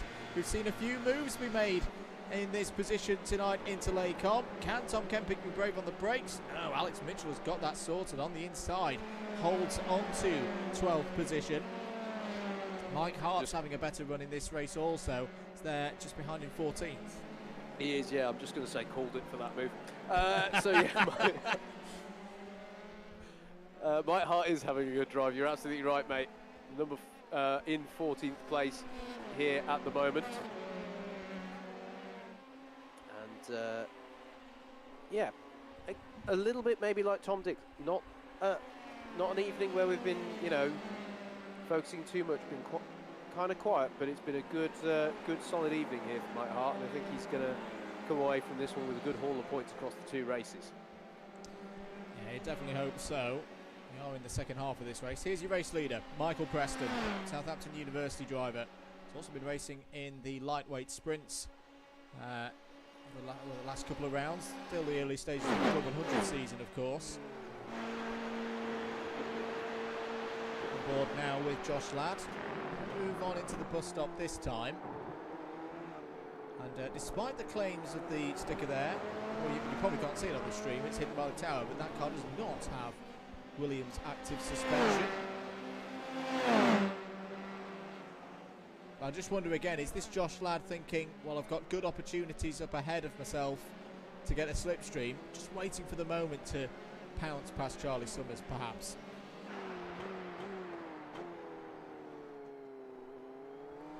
Here's Cameron Watson. Nice livery on Cameron Watson's car tonight, mate. Good to see Red Lodge karting, a circuit that we sometimes go to. It's a Club 100 community, not every year. It's a good challenge. It is certainly that. Yeah, it's been a while since I've had the pleasure of going to Red Lodge. Cameron doing a good job of representing them here. He's going to try around the outside of Lecombe on Ben Bennyworth here, and he's going to get the job done there. Nice move there for Cameron that takes him up into the top 10. What I'll also say about that livery, being on a Formula 3 car, I'm getting a big vibe back to, and I can't remember, it might have been Carlin actually, I reckon those might have been different colours for them back then, but Takuma Sato, 1999 Formula 3 championship. I'm going to look it up on the slightly older laptop so I don't crash anything. It's a very familiar, or similar livery, I should say. I know where you go. Yeah, the old laptop's not playing ball. I probably shouldn't be searching old Formula 3 livery. It's the Honda. It's the Honda on the rear wing that's giving me that vibe, I think. On board with Mike Hart. 14th place, trying to get past Tom Kemping. Try and maybe set a move up into the bus stop here. And that's one of the great things that I think about this circuit. You can overtake round here, but you've got to think about setting up your move. It's not just a circuit where you can just thrash it down the inside. You've got to be precise. You've got to keep your momentum up and make sure that you can take opportunities when they arrive. Yeah, absolutely. It really is about playing it tactically around this circuit. As had we covered the story at the front, mate, that Josh Ladd had got up into second place, and he is closing the gap. He is closing the gap. So with 2 laps left, there's somewhat of a grandstand finish being set up here, because you know we haven't had enough action in the racing tonight, so we just had to let this one come to the boil at the end. Here is the battle over third place, though. Sam Sanders alongside Charlie Summers. As they head along the Kemmel Straight again, it's going to be round the outside, and it is, and indeed the job is done before the braking zone. Well, there you go, mate. It was a Hakkinen helmet. It was at the right part of the lap. I admit that there wasn't a back marker in the middle, but I'm content. It was a good move. I'm content with that. That'll do. That'll do. Oh, damage for Hansen. Yeah, that is very big damage. It's on the rear right. He's going to have to pull it off. And it's Hicks involved as well. My goodness me. There's going to be words in the WhatsApp after this. The 2 championship organisers have come together, and that is a lot of damage to Steve Hicks's car in particular, and they are both out of this race. Yeah, Steve Hicks has gone back to the pit lane. Dramatic stuff there, dramatic stuff here, because there's a bit of that's Alan Curtis is a back marker in this particular situation. what it's allowing is Josh Ladd to focus entirely on trying to catch Michael Preston ahead. And indeed, are we getting towards the start of the penultimate lap here? Here is Michael Preston, your race leader. He's going to come on to lap number 9. And the gap is 1.2 seconds back to Josh Ladd.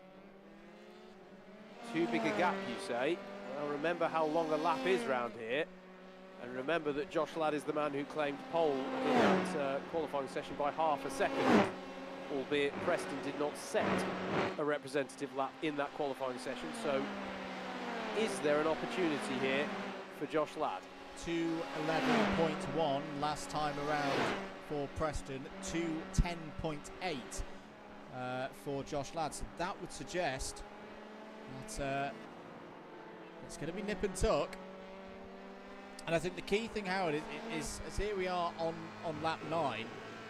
Can Josh Ladd get in the slipstream? Because if he can get within a second, he's then going to cruise up to the back of Michael Preston, and it could set it up for a bit of a grandstand finish in front of the bus stop. Not half. I think this could be a run down to the bus stop on the last lap at this rate, mate. This could be very interesting. Behind them, the battle over third place is not done yet. The traffic providing an added bit of spice to this battle. I don't think Charlie Summers has given up on this by a long way here in the number 35, chasing Sam Sanders. This is an interesting one as we come towards the close of round number 4 of the 2022 Club 100 iRacing Championship. Still plenty of racing to come in this season.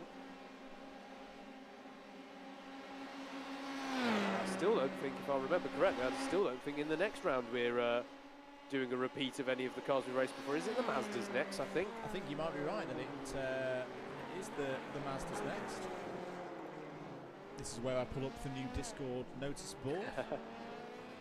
And the very good graphic that Ian Sumner's done for us. Yes, it is. April 27th. Sprint format, Imola. That would be very interesting in the MX-5s. We had a great round there last year in the TCRs. It was just the Audi TCR back then. But our old favourite, the MX-5, will be back in a month's time.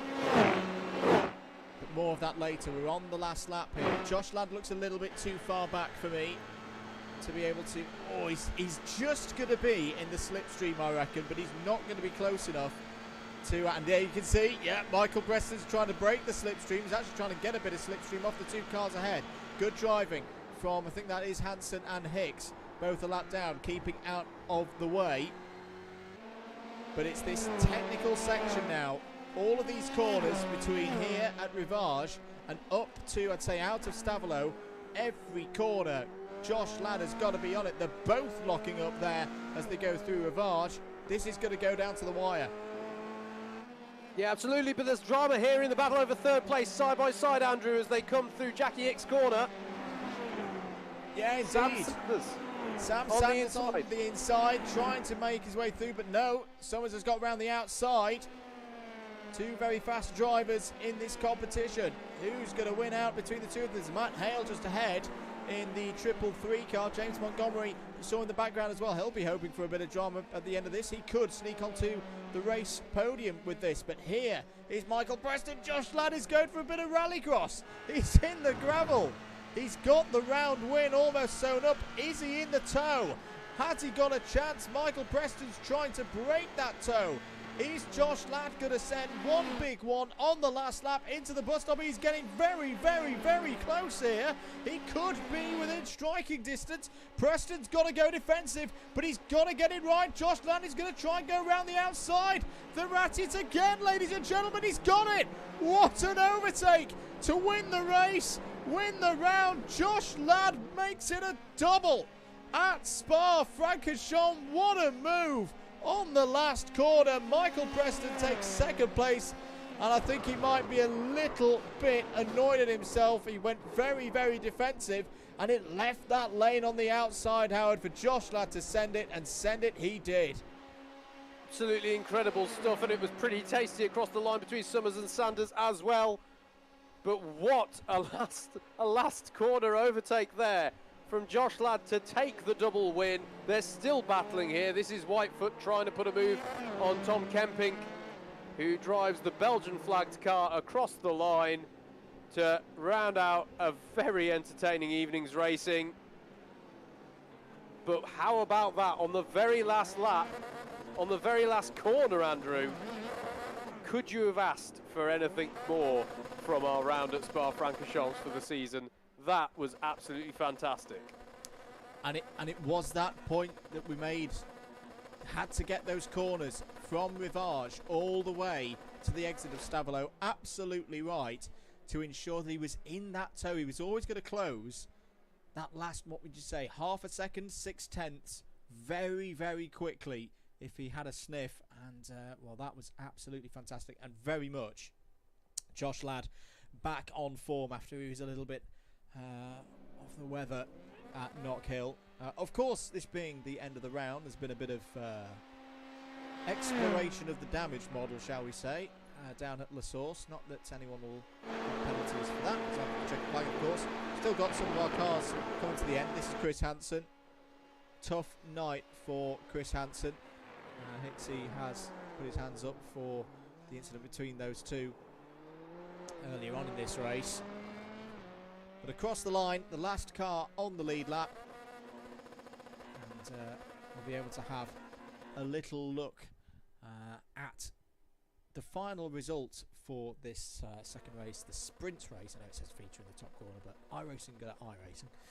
There it is, Josh Ladd, your winner by just under a tenth, and that's not even the closest race victory that we've had so far. No. Ladies and gentlemen, go back to round two, have a watch of that one, and how the second race finished in that one. But Josh Ladd takes the win, and I'm 100% sure that he's taken the round victory, and he's been in a league of his own, and he's not had any incidents out there, so I don't think they're going to be able to take that one away from him. Wins the second race by, as I say, 91 thousandth of a second ahead of his championship rival Michael Preston. Charlie Summers did hold on to third ahead of Sam Sanders, but Sam Sanders will be second place for him tonight. The things moved too quick. That's the second half of the order. Move it back up, sir, if you can. Sorry. Naughty SDK. James Montgomery was 5th, Tom Dix was 6th, Ed Keefley was 7th, Alex Mitchell 8th, Cameron Watson 9th, and Ben Bennyworth gets into the top 10 from outside the top 10 on the grid there in the sprint race. Very good drive for Bennyworth, and likewise for Mike Hart. He had to move up through the order in that race. Murray Adams, very good to see Murray Adams taking a race victory in Class 2. I still think one of the favourites for Class 2 this year, Howard, and particularly with that Simutech prize on the line for the best C2 driver across the 3 Formula 3 events that we've got here in 2022. Yep. That is a big move from Murray Adams to finish 12th in this race, ahead of Andrew Dawson, Tom Kempink, and Matthew Whitefoot. That was his top 15. Good drive there as well from Whitefoot. One of his best results of the year so far, ever improving. Patrick Pishgate will be a bit disappointed, I think. Had that incident at the bus stop on lap 1, I think it was. Finishes the race 16th ahead of Ian Sumner and James Fremont. That completes page number 1. Now SDK can scroll down. There we go. David Whitehouse finishes ahead of Kirith Kalirai, but both of them in the top 20. And the boss ends ahead of the junior, Nathan Maximin, of the Kirith Esports team. Finishes there in 21st. He's had a bit of trouble tonight with connection. I'm sure he'll be back soon for some more racing in the MX-5s when we go to Imola in a few weeks' time. Andrew Golby in 22nd. Christopher Powell was on the front row in Class 2, but finishes the race in 23rd.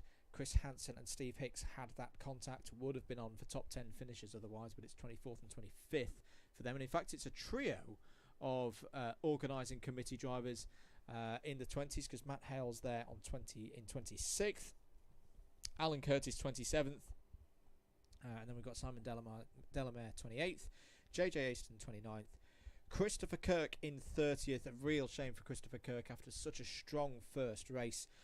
Luke Austin had problems, finishes 4 laps off the overall lead in 31st. Craig Brown and Ian Allen complete the order. Well, we'll wait. We'll wait for a bit. I'll turn the music back on just so there's a sense of calm I feel after that one, mate. There was a bit of apprehension before this round of how it would all go, but I think it's been a very successful night of racing. Yeah, I agree, mate. I think it's been a highly entertaining one, this one. And I think it's been, as I say, I think this has been a particularly good...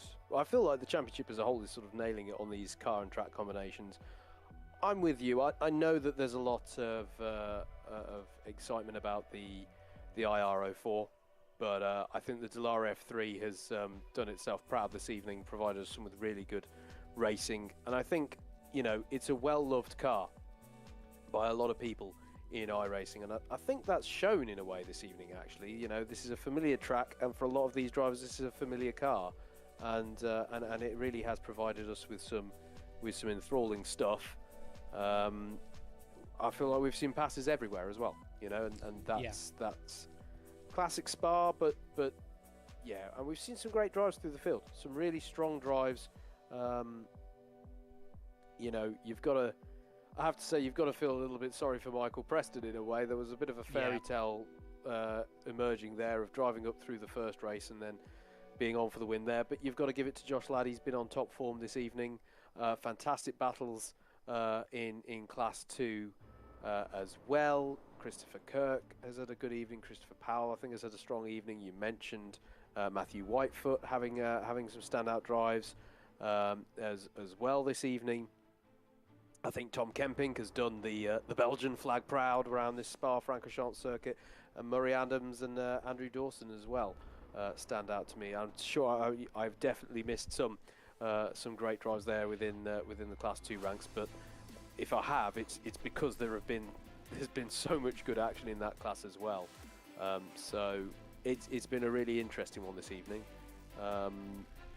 And yeah, I am looking forward to, whilst I do like the variety, I am thoroughly looking forward to the rest of these single-seater rounds of this year's championship, being particularly with that support from Simutech.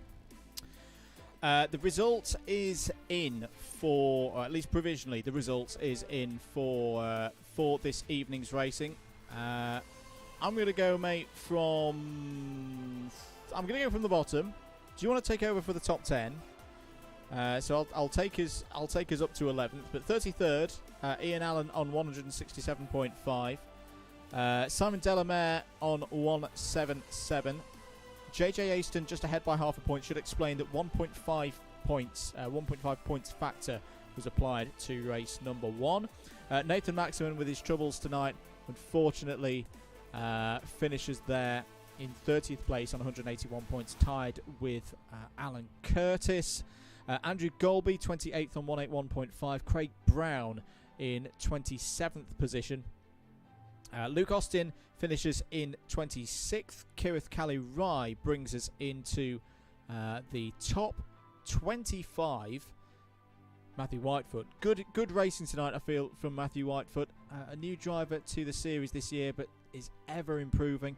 He finishes there in 24th position on 194.5 points. 1 point behind Matt Hale. Still a good haul of points, I feel, for Matt Hale this evening.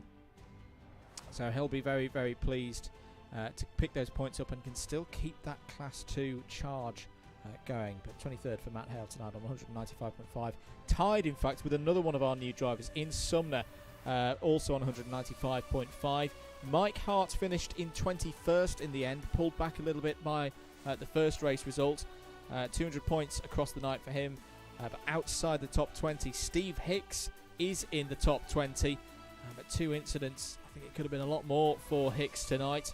I'll be looking to bounce back when we next race in F3 machinery later in the season. Into a stream of Class 2s, and this is where we also find our Class 2 winner in amongst the next 10.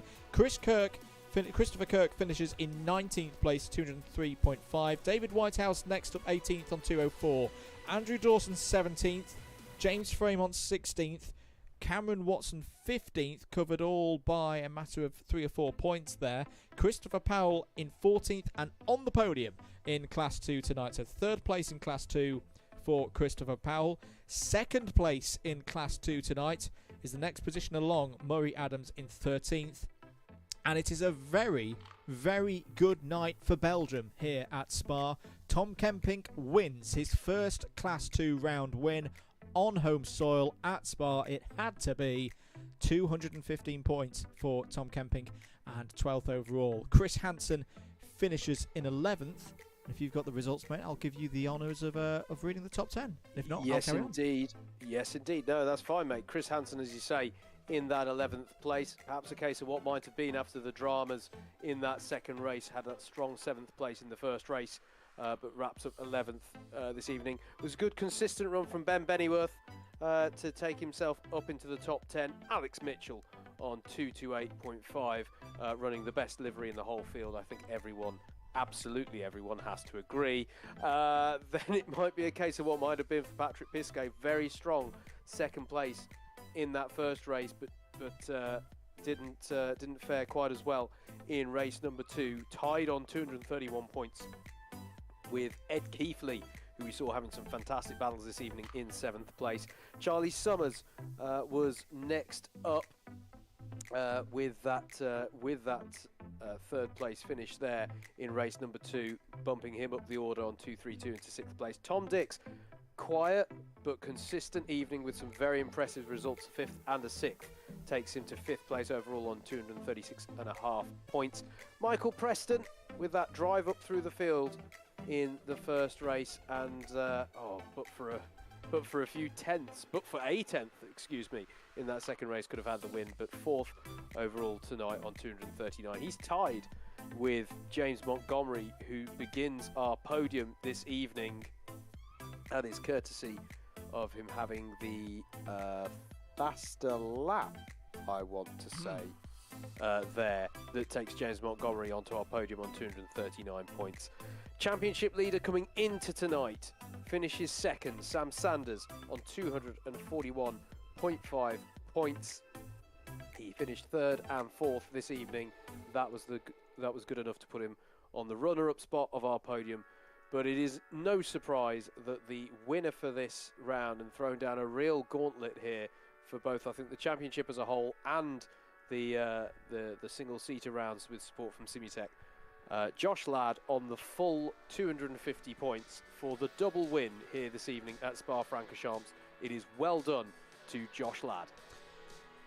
And big thanks as well to Simply Catnip, our sponsors for the whole season. Both of those drivers will receive 10 iRacing dollars for their performances here this evening at Spa. Big thank you as well to Simutech Technologies. Great to have them on board, and I think we're going to see more and more great racing sponsored by them in this Formula 3 sub-series.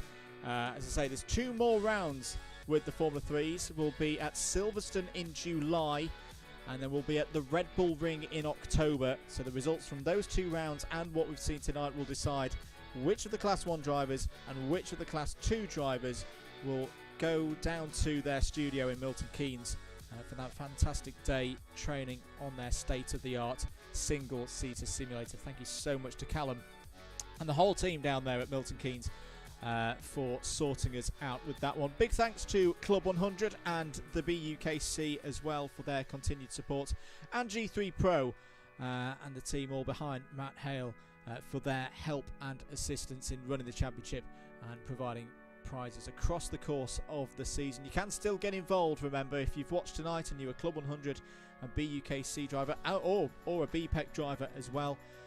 Head to C100 iRacing on Facebook or Discord, or drop us a note, a DM at Double Dash MM. Will guide you in the right direction to get involved for the rest of the season. If you want to get involved and get those prizes, if you can beat the likes of Josh Ladd, of course. For the next few weeks, if you weren't here earlier, more stuff coming up here on the DDMM YouTube channel. Thursday night we'll have a bit of Gran Turismo 7 live streaming. The next sim racing commentary event that we've got will actually be Gran Turismo 7's first round for the Club 100 Gran Turismo series. That will be on the 5th of April, Tuesday night, every 2 weeks from that point on, a 6-round championship. Very, very much looking forward to that. And the next time that we'll be back here for the Club 100 and BUKC iRacing Championship, we will be at Imola. It will be the return of the Mazda MX-5s, and it will be on Wednesday, April 27th. Howard, any last words for this evening? I think you've covered it for all of the brilliant stuff that's coming up for us here. It's only to say thank you to everyone watching for supporting us. Do please like, share and subscribe to keep up to date with everything that we do here at Double Dash Motorsport Media. And yeah, thank you for joining us for what I think has been a thoroughly enjoyable rounds racing at Spa-Francorchamps. We'd have expected nothing less. Absolutely. Well, thank you, everybody. Thank you for tuning in. As Howard said, do all the YouTubey things to support us. Thank you very much for watching. Thank you very much to iRacing for the sim, SDK for the timing, Delara for the wonderful tuning of the Formula 3 car, and Spa as well for just being the best. Thank you, everybody. Hope you've enjoyed tonight. We'll see you very, very soon for more action here on the DDMM YouTube channel. And until then, do take care of yourselves and have a good evening.